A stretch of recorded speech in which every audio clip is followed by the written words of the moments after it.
That is Ford's opening salvo during a virtual press conference, hosting the next-generation Ranger's reveal. Finally, after a decade of riding atop the T6 platform, an all-new Ford Ranger is upon us.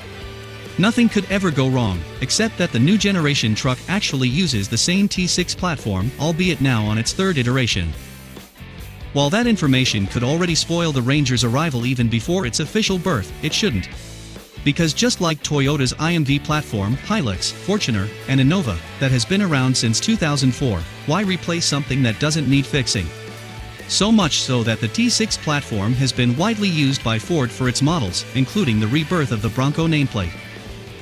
And besides, the new generation Ford Ranger has a multitude of things to offer beyond the revamped T6 platform. Here are the things that you should expect. Take this as a precursor of what's to come next year, when the new model finally arrives on our shores.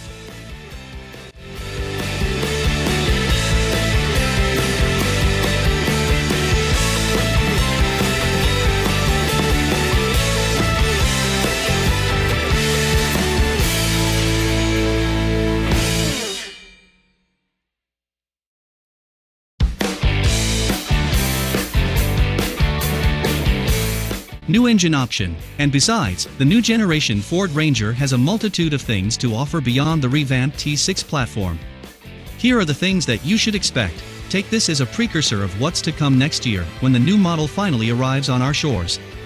What's new is a powerful 3.0-liter turbo diesel V6, which will likely power the top-spec Ranger.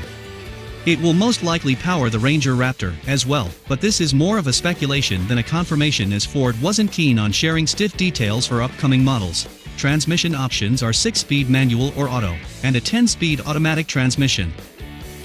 A few things to note though: powertrain availability varies per market, but it's safe to say that V6 diesel will reach the Philippine shores to power the flagship models.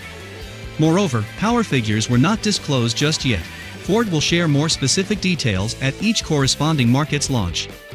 Ford also confirmed that the turbo diesel V6 is a Ford power plant, refuting the speculations that it adopted Volkswagen's 6-cylinder coming from the automaker's collaboration. Enhanced off-road capability. Ford said that the Ranger has an enhanced off-road capability, thanks to 2 different 4-wheel drive systems and 6 selectable drive modes. If you can recall, the selectable drive modes are only endemic to the Ranger Raptor, which won't be the case in the new generation model. Ford also added that rear dampers are moved outboard, which means customers will experience a more consistently comfortable ride regardless of the load.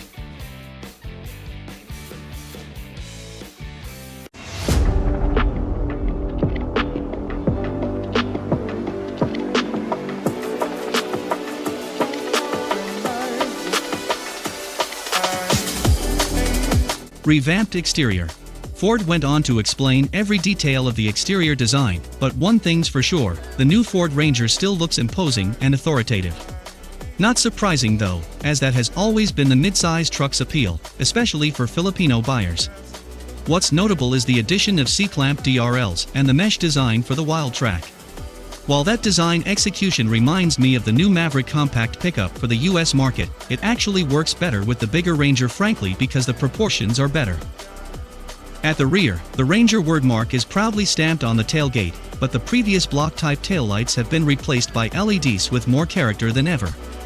Ford wasn't exact with the Ranger's overall increase in size, though the Blue Oval said that the new model is 50 mm wider, giving the truck a wider stance and more functionality. Bringing us to the next point. More functional than ever. Ford is keen on keeping the Ranger's DNA as a work truck, therefore more functions were added to the bed and all over the truck. The 2022 Ranger gets a tailgate work surface, while clamp pockets are available to hold materials down for clean cuts and precision work. There's also a nifty load box access step for easier reach-ins, plus an onboard inverter that offers power to the box, with 400 W of available power and an AC outlet in the tray. By default, the Ranger's box top and tailgate should have capping to protect them from damage from gear and cargo.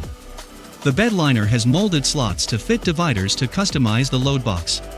Lastly, the new Ranger also has zone lighting that allows owners to control individual exterior lights, either through the Sync 4 screen or from the Ford Pass smartphone app.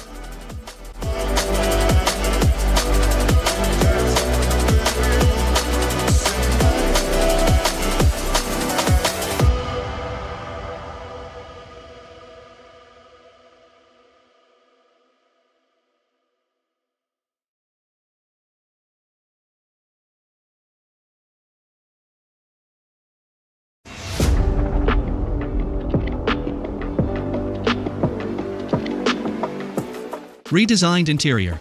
The Ford Ranger gets a redesigned interior, though there are elements from the outgoing model that transcends into the new one. These elements include the vertical AC vents, claimed by Ford as something that current customers love. However, one can't miss the massive 12-inch vertical touchscreen right at the center of the dashboard. I can already hear detractors not loving this layout even before trying them, as reviewers will just have to wait and see.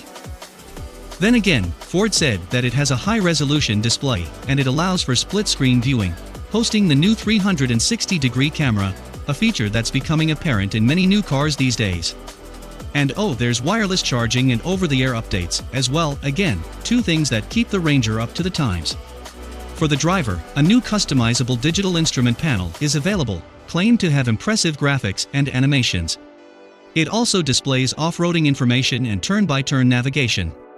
As for the gear lever, Ford moved on to a shift-by-wire, short-throw e-shifter that's partnered with an electronic parking brake.